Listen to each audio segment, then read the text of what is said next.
10 years ago, Christian was forced to propose to his girlfriend. Jessica frightenedly shook the test in front of him, which showed 2 clear pink stripes. He was left with no choice. His father had always taught him to take responsibility and go all the way. A lot had changed in that time. Christian dropped out of school and pursued an entirely different profession. And his wife Jessica trained as a hairdresser stylist and was even able to open her own small salon. The couple had another daughter, and it seemed as if nothing could stand in the way of their happiness. Jessica and Christian were the closest people in each other's lives. The only thing that differed them was their temperaments in bed. They were so different that Jessica was literally going crazy. Alone with herself, she fantasized about other men. Then it was the trainer at her gym. Then the man she'd seen on the escalator across the street when she went down the subway in the morning. She imagined so vividly where, and more importantly, what could happen between them that sometimes these thoughts took her so far into the dream world that it was an impossible task to return to the real world. The woman realized that she was almost obsessed with the thought of cheating. Real adultery was not part of Jessica's plans, but these fantasies were taking up too much of her time. She was angry at herself, angry at her husband. Every time he refused her intimacy, she wanted to grab Christian by the shoulders and shake him harder. She wanted to scream in his face that she couldn't go on, but her conscience wouldn't let her do it. Her husband tried his best, but he could not keep up with Jessica's desires. The woman often thought back to the time when they had first met. They had nothing in common except their desire to be near each other and their infinite intimacy. No children, no responsibilities, and no household. They were so young, so carefree, that even now it seemed like a dream. Neither of them remembered what it was like to have as much freedom as you wanted. Each spouse now had so many responsibilities that they didn't always have time to do them all. Their favorite thing to do now was to take their evening smoke breaks together. They would put the children to bed, turn off the lights in the whole apartment, and meet on the balcony afterward. The spouses would sit on the floor, on 2 sack chairs, and look out through the city's smog-ridden panoramic windows into the distance. The only thread of supposed freedom that bound them together, their sinking into the cushioned armchairs, they were close to each other again, just as they had been 10 years ago. Christian was telling Jessica something, and she was listening silently and attentively. When they both crossed the threshold that separated the balcony and their bedroom, they would be different people again, man and woman swept up in the maelstrom of adulthood. The couple treasured those brief moments, trying to prolong them by smoking one after the other. What do you think would have happened if we divorced back then? Jessica asked one day, letting out rings of smoke from her mouth. I probably wouldn't have left the institute, and now I'd be working in a profession at a job I didn't like. And you'd have gone to the big city. Her husband smiled back at her, just as she had dreamed. The question that had been tormenting her wife lately was on her tongue. She hesitated to say it. Jessica knew that Christian would not like to hear her say it. But suddenly he himself, as if he could read her mind, said, I have no regrets, you know. Our family has given me more than I could have achieved on my own. Jessica was silent.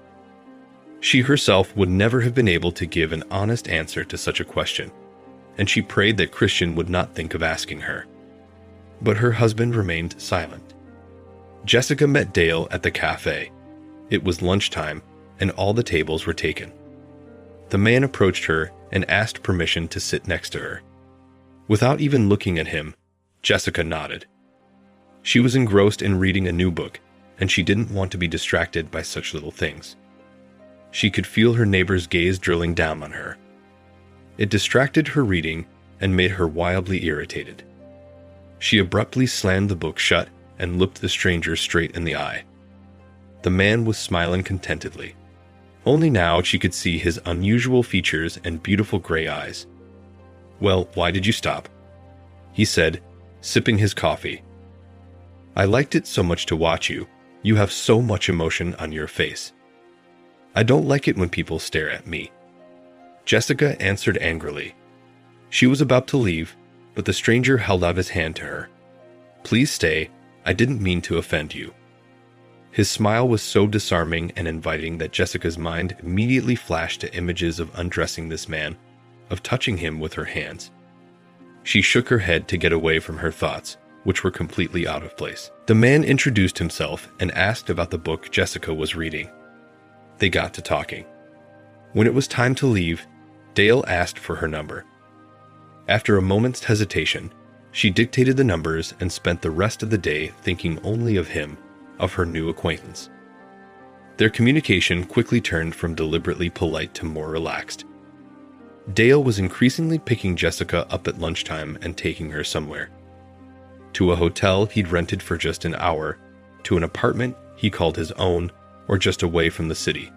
The woman stopped taking clients around lunchtime. She knew that she and her lover probably wouldn't make it back in time, and an unpleasant story could happen, and the client would be left unhappy. Jessica valued her reputation as a master more than anything else, and she didn't want a little thing like being late to ruin it. She did not hide her family from Dale from the beginning. The woman honestly told him that she had 2 daughters and a husband, and that she was on good terms with her husband. She made a decision not to lie to her lover, although she did not tell her spouse a word of truth. She carefully concealed her affair, frankly afraid of her husband's reaction. She failed to hide something else from Christian. He suddenly noticed that his wife had completely stopped demanding intimacy from him. When he asked her why this change had suddenly occurred, she didn't immediately know what to say and told Christian who knows what. Later, she bemoaned herself for such an oversight. After all, the change was noticeable from the love of an exuberant wife, who tirelessly demanded the fulfillment of her husband's marital duties. She became aloof and as if cold. She had to lie that her doctor had prescribed her pills, and that their side effect was diminished desire. She even pulled a bright yellow packet of vitamins out of her bag and shook them in front of her husband's eyes. Hoping that he would believe her words, Christian smiled, nodding in agreement. Jessica exhaled a sigh of relief. Her secret affair was no longer a secret one day. Her spouse came to her salon to pick up her youngest daughter's phone, which she had forgotten in the car about her mother. The smiling receptionist girl told Christian that his wife had left for lunch and promised to be back by 1 o'clock. It was already 1:30 on the clock, and the man decided to wait for his spouse. As Jessica and Dale drove his car up to the parlor, Christian was just fuming standing near the porch. When he saw the woman he loved kissing a man he didn't know, Christian's eyes darkened with anger. He did not expect such a reaction from himself. But suddenly, he walked up to the car and sharply opened the door. He grabbed the dazed Dale by the jacket and began to pull him out of the driver's seat. When he finally succeeded, he punched him in the eye with his fist with all his might. His wife's lover grabbed the bruise and roared in pain. Jessica ran up to them, wanting to pull Christian away, but he made no more attempts to hit Dale and simply watched silently as a bruise poured over his opponent's face. The woman, making sure her lover was all right, walked over to her husband. There was no more distance between them than an arm's length away, and it seemed to both of them to be a whole chasm. Christian, trying not to look Jessica in the eyes, said, "My daughter forgot her phone. It's in your car. Open it, and I'll go get it. She's waiting at school."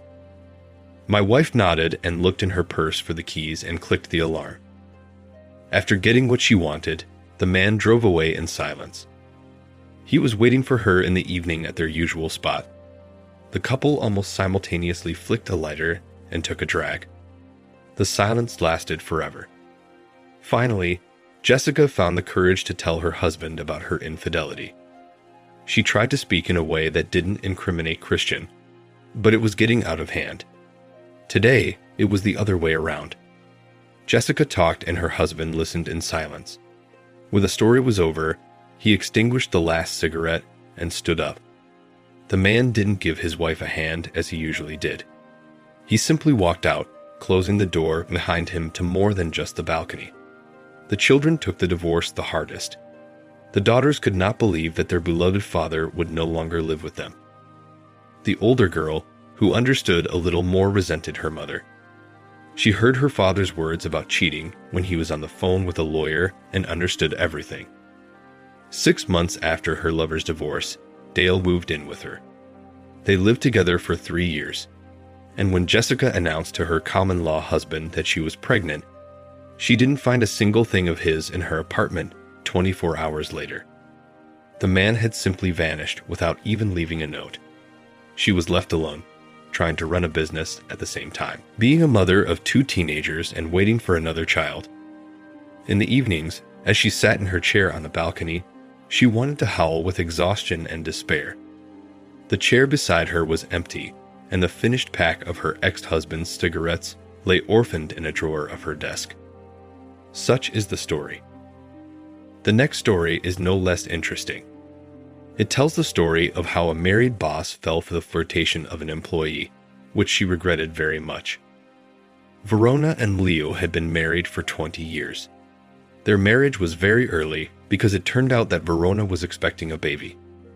They were only 17 when they got married, and 6 months later, they had a daughter who has now long since gone to live in another city. Verona had an expressive appearance, a tall, beautiful blonde that anyone would notice. She didn't look her age and often collected compliments about her. This year was the couple's anniversary of their life together, and Leo invited his wife to a restaurant. When he got there and saw Verona, he was once again amazed at how beautiful his wife was. She was dressed in a bright red, shapely dress and certainly drew attention to herself. "You look great," said her husband. He handed her a bouquet of flowers. "Thank you, darling." Verona answered, "I am glad you like it." They spent a pleasant evening together, laughing, remembering interesting moments from their lives. They even called their daughter by video link, and she congratulated them on their anniversary. "I have news. I'm being transferred to another department," Verona said, pushing her plate away from her after dinner. "Why?" My husband was surprised. "They need a supervisor there. It's a new department, and it needs someone who can train and guide the new employees." Leo was very proud of his wife. He offered to drink to this great news. "Then my next toast is to you, my beautiful wife," he smiled. Leo offered to walk Verona home. Just like in the good old days when they were still children, they avoided each other in the evenings. Verona gladly agreed. Marriage often lacks moments like that. They walked home through the park in the fresh spring breeze blowing in their faces, bringing the sense of blooming plants. Verona was very sad that moments like this were few and far between. 20 years of marriage had taken its toll on family life and dictated its own rules. The next day, Verona went to work. The woman loved it very much, though she could well afford not to go there, because Leo was making good money and could support the family. Today, Verona was scheduled to have an interview with a new employee. When she walked into the office, a young man was already waiting for her. She smiled at him and asked him to wait a little longer. After 10 minutes, she called him over and asked him to sit across from her. Of course, Verona couldn't help but appreciate the man's appearance. He was young, handsome, and his whole appearance indicated that he knew what he wanted from life. "Good day, my name is Verona." The woman smiled. "Hello, nice to meet you. I'm Max." The man smiled back, and Verona felt the heat inside her. It was the smile of a confident man, and it was very winning. They chatted. Verona even offered him coffee to stay in his company a little longer. She enjoyed talking to Max and wanted to learn as much as she could about him, even though she made the decision to hire him almost immediately. "Thank you for the interview. I would be very happy to have such an employee in our company. I hope you will be able to start work soon." "You scared me." Laughing nervously, Verona said, "I'm sorry. I didn't mean to." The man made coffee for himself and Verona and placed the cup with the flavored beverage next to the laptop. He sat across from her and watched her as she typed. "Please, in spite of me, you're distracting me," Verona asked. "I thought you liked my attention." Verona was embarrassed. Had she slipped up somewhere? And Max noticed that she was attracted to him. Well, don't be embarrassed. Do you think I don't notice the way you look at me and how you literally undress me with your eyes?" he added. Max got up from the desk, walked around the desk, and leaned over to, in a warm breath, touched her skin. She recoiled. "I have a husband." Not too confidently, she said. "Her husband is not a wall to move," Max replied in a whisper, and his lips touched her neck. It all happened so quickly that Verona didn't even have time to recover. Afterwards, she fed herself for her weakness, but at the same time she was happy. Max often began stopping by her office. He liked the feeling that they were not alone. But unfortunately, or fortunately, apart from these meetings, nothing else connected them, even though Verona tried to develop their relationship. One morning, she woke up with the firm intention of telling her husband everything. She decided that Leo did not deserve this deception.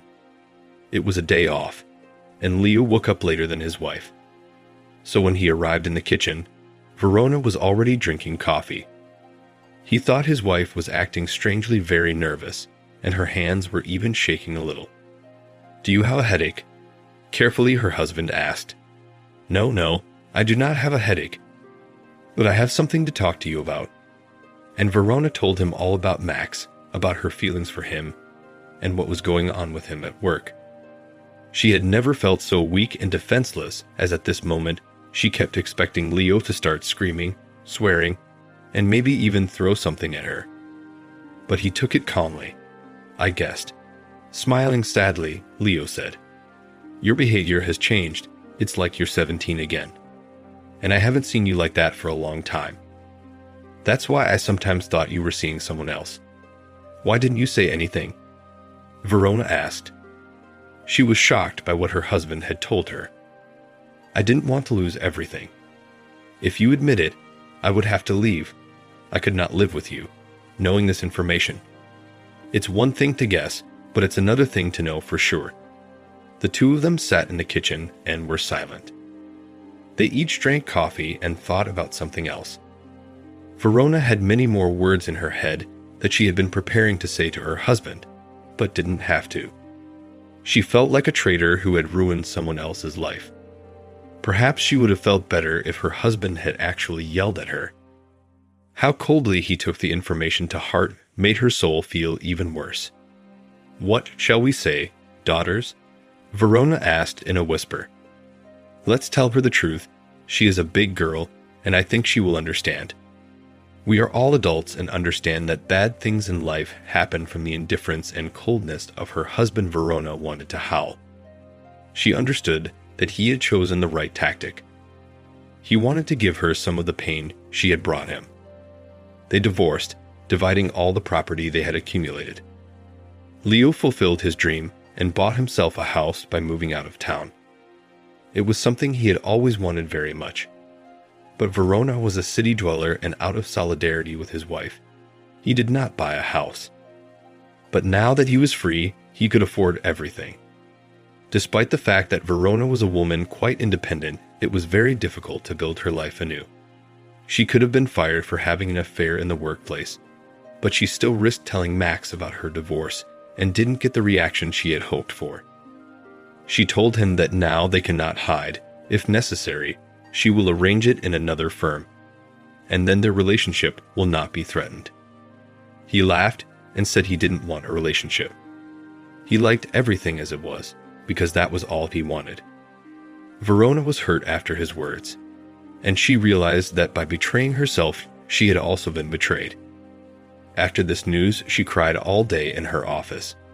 And later, not being able to stand being with Max every day side by side, she submitted her resignation and ended up losing both her husband and her good job because of her weakness.